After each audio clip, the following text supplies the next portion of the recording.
Je suis à 7 km de Bukungu, à un endroit qu'on appelle Mission Akala. Et là, je suis en train de faire l'inspection des voies navigables. Comme vous le savez, nous avons commencé un programme qui est le complément du programme des 145 territoires dans ces provinces oubliées, longtemps oubliées. D'ailleurs, l'homme qui fait trop de bruit à Goma, là, c'est l'homme qui a fait 18 ans dans ce pays. Et il y a des endroits des coins de ce pays où les gens n'ont jamais vu les véhicules, les routes sont oubliées, il n'y a pas de voies navigables. Ils n'ont aucune possibilité de pouvoir accéder. Mais je voudrais effectivement répondre aux questions des gens qui parlent par-ci, par-là du discours de Kabila et de sa présence à Goma. Je voudrais effectivement profiter de ce moment pour leur dire qu'il n'y a pas un grand témoin oculaire de ce qu'il a fait comme moi. Le 13 août 2013, j'ai été arrêté après une émission à la radio de Magloire Palouk pour avoir dit que le FRDC et le M23 avaient un seul commandant qui s'appelait Joseph Kabila. On m'a condamné à 3 ans de prison pour faux bruit. Mais je crois qu'aujourd'hui, les juges qui m'ont condamné se rendent compte que j'avais raison. C'est effectivement lui qui était déjà à cet temps-là le commandant du M23 et au même moment le commandant des FARDC.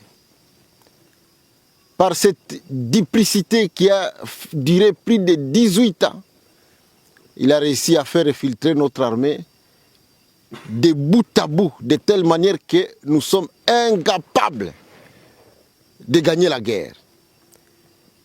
Il est allé trop loin, puisque dans les récents affrontements, il appelait individuellement des officiers qui lui sont encore fidèles pour qu'ils puissent saboter les efforts du chef de l'État, notamment en abandonnant des villages tout entiers et des villes entre les mains des rebelles.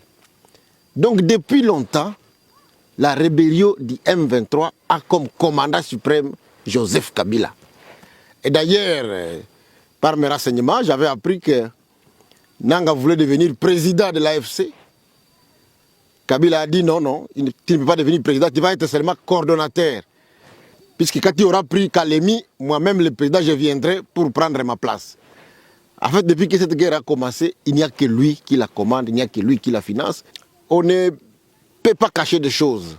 Les chefs de l'État, à les nommer, les gens avaient dit qu'ils n'avaient pas raison, mais aujourd'hui, les faits nous donnent raison.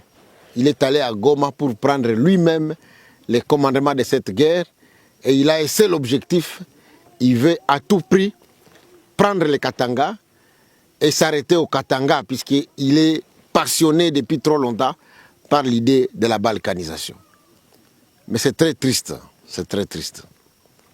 Je voudrais aussi d'ailleurs, pour ceux qui ne le savent pas, toutes ces fameuses guerres qu'il a soi-disant menées contre l'M23, elles n'ont jamais été menées. Nous avons été menés sur toutes les batailles. Et même quand Mamadou Ndala, notre oncle de Wamba, et le général Baouma, notre oncle aussi de Isangi, lorsqu'ils ont décidé de mettre fin à cette guerre, ils ont fermé leur téléphone. Kabila ne savait pas les atteindre. Mais à la fin, vous savez ce qu'il en a fait. Il a tué Mamadou Ndala, il a tué aussi le général Baouma. Et aujourd'hui, lorsqu'il parle du Congo oriental, vouloir se porte-parole de Baswahili, je voudrais bien vous dire que lui n'a jamais été porte-parole de Baswahili. Il n'est pas digne de l'être. Mamadou Ndala, c'était Mousswahili. Baouma l'était aussi. Et même lorsque Katumbi a voulu devenir candidat président de la République, qui l'a empêché de devenir candidat? C'est lui-même. C'est pour vous dire qu'il ne peut pas prétendre que c'est lui qui est le porte-parole de Baswahili. Je voudrais d'ailleurs à cette occasion demander à mon frère Mboussa Nyamwisi que nous ici, nous sommes un peuple noble, un peuple respectable et un peuple respecté. Je sais qu'il n'est pas encore allé trop loin. Je voudrais vraiment lui demander d'arrêter d'appuyer Kabila. Kabila le trompe. Ce qu'il lui a fait avant-hier, il le lui fera encore aujourd'hui. C'est un ennemi de la République, il faut le traiter comme tel. tous ceux qui sont en train de prétendre qu'il va les aider, je crois qu'ils se trompent. Je voudrais d'ailleurs faire vous dire que nous avons choisi de défendre la patrie. Nous sommes des patriotes, nous sommes des Wazalendo. C'est grâce aux Wazalendo que Uvira n'est pas tombé, c'est grâce aux Wazalendo que le front n'est pas allé dans les Tanganyika et dans les Katanga. Malgré le fait qu'il y a certains qui essayent de saper l'image des Wazalendo, il y a certains d'entre nous qui affament les Wazalendo.